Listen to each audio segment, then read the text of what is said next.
হয়, কাইলৈৰ পৰা আৰম্ভ হ'ব ঐতিহাসিক জোনবিল মেলা। অনুষ্ঠিত হ'ব বিভিন্ন পথা, মাছ মৰা পৰ্ব, কুকুৰা যুঁজ, ৰাজ দৰবাৰ। আমি পুৱাৰ ভাগৰ পৰাই দৃশ্য দেখুৱাই আছো এনকেটিভিৰ জৰিয়তে।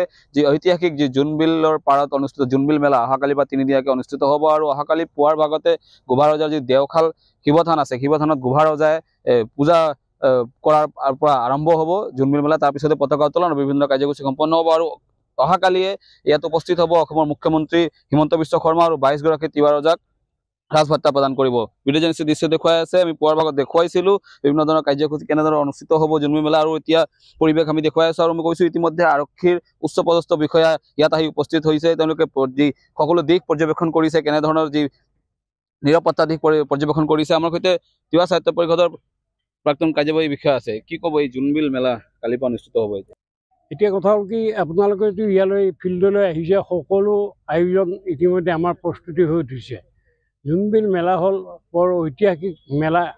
বুৰঞ্জীয়ে ঢুকি নোপোৱা দিনৰ আগৰ পৰাই জোনবিল মেলা আছে। এই জোনবিল মেলাত 1300 শতিকাত এজন ৰজা আছিল, তেওঁৰ নাম পান্থেশ্বৰ ৰজা।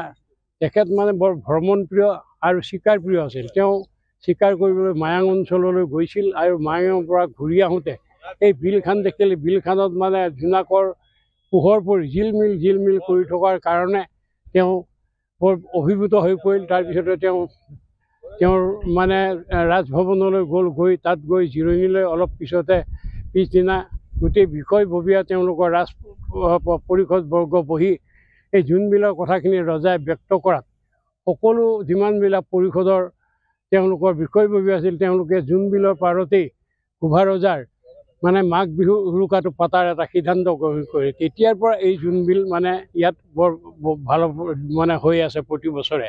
এতিয়া জোনবিলখন অলপ প্ৰখ্যাত হৈ পৰিছে।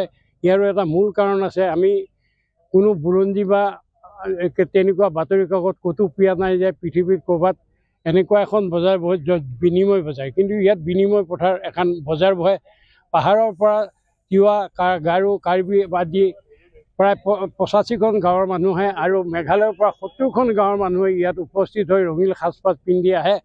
আৰু তেওঁলোকৰ মানে যিবিলাক কৃষি সামগ্ৰী পাহাৰৰ লাও বেঙেনাকে আদি কৰি আদা, কচু, লাহ আৰু এৰী সূতা, এৰী কাপোৰ আদি লৈ আহে। আৰু এই ভৈয়ামৰ মানুহৰ লগত তিলপিঠা, তেলপিঠা আৰু বিভিন্ন ধৰণৰ জলপানৰ দি সাল সলনি কৰি তেওঁলোকে ইয়াৰ পৰা বস্তুবিলাক লৈ যায়।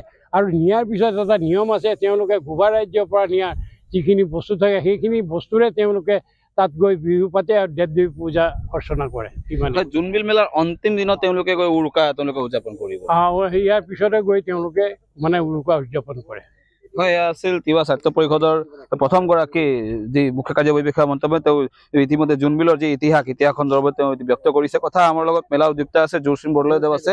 আমি তেওঁৰ পৰা জানিম যে আমি পুৱাৰ পৰাই দেখুৱাই আছো পৰিৱেশ, যে অহাকালিৰ পৰা মূল্যায়ন অনুষ্ঠিত হ'ব। পুৱাৰ পৰাই সকলো পৰিৱেশ দেখুৱাই আছো। শেহতীয়াকৈ আৰক্ষীৰ উচ্চপদস্থ বিষয়াও আহি উপস্থিত হৈছে। কি ক'ব এতিয়া, কোন উপস্থিত থাকিব, কি কৈছে? ইতিমধ্যে আমাৰ কাৰ্যসূচী মতে আমাৰ অহাকালি যিটো অপেনিং চেৰিমনীত জনপ্ৰিয় মুখ্যমন্ত্ৰী ডক্টৰ হিমন্ত বিশ্ব শৰ্মা থাকিব, আৰু লগতে আমাৰ শিক্ষামন্ত্ৰী শ্ৰী অনুজ পেগু ডাঙৰীয়া ইতিমধ্যে কনচেণ্ট দিলে। আৰু আমাৰ স্থানীয় বিধায়ক ও মন্ত্ৰীটো থাকিবই, লগতে তিৱা কাউন্সিলৰ CM থাকিব, আৰু আমাৰ মৰিগাঁও সমষ্টিৰ বিধায়ক থাকিব। তাৰ বাহিৰেও যিহেতু ইয়াতে কেবিনেট হ'ব, বাকী মিনিষ্টাৰ সকলেও ইয়াত সোমাই যোৱাৰ এটা সম্ভাৱনা আছে। আৰু ইতিমধ্যে CM চিকিউৰিটি আহি গৈছে, পুলিচ চিকিউৰিটি আহি গৈছে, তেওঁলোকে পৰ্যবেক্ষণ কৰি গৈছে ইতিমধ্যে। আৰু চিকিউৰিটি সম্পৰ্কে এখন এইমতে মিটিং আছে, সেই মিটিংখনত তেখেতসকলে গৈছে। তাৰ পৰা আহি পেলাই আৰু কেনেকৈ কি কৰিব লাগে, কোনফালে তেওঁলোকে প্ৰৱেশ কৰিব, কোনফালে ওলাই যাব, সেইখিনি কথা তেখেতসকলে আমাৰ লগত পাতিব 3টা বজাৰ পিছত। তেতিয়া আমি বাকী কামখিনি কৰিম। এনেই মেলাৰ প্ৰস্তুতি আমাৰ শেষ। হয়, নিশ্চয়কৈ আছে মেলা সমিতিৰ বিষয়সকল তেওঁলোকে ব্যক্ত কৰিছে। ইতিমধ্যে সকলো প্ৰস্তুতি সম্পূৰ্ণ, আৰক্ষীৰ যি দিশ আছে, নিৰাপত্তা দিশ আছে, সেই পৰ্যবেক্ষণ সম্পূৰ্ণ হৈছে ইতিমধ্যে।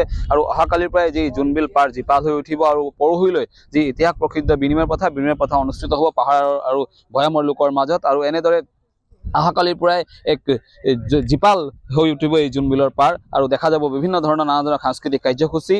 যি তিৱা যি জনজাতীয় নৃত্যসকল আছে, লগতে বিভিন্ন ধৰণৰ জনজাতীয় নৃত্য যি সাংস্কৃতিক অনুষ্ঠান ইয়াত অনুষ্ঠিত হ'ব। আৰু তাৰ পিছত সমান্তৰালকৈ শনিবাৰে অৰম বিলত মাছ মৰাৰ পিছতে আৰু গোভা ৰজাই সাম্প্ৰতিক ৰূপত যি কৰ সংগ্ৰহ কৰিব তাৰ পিছতে সামৰণি পৰিব এই জোনবিল মেলা।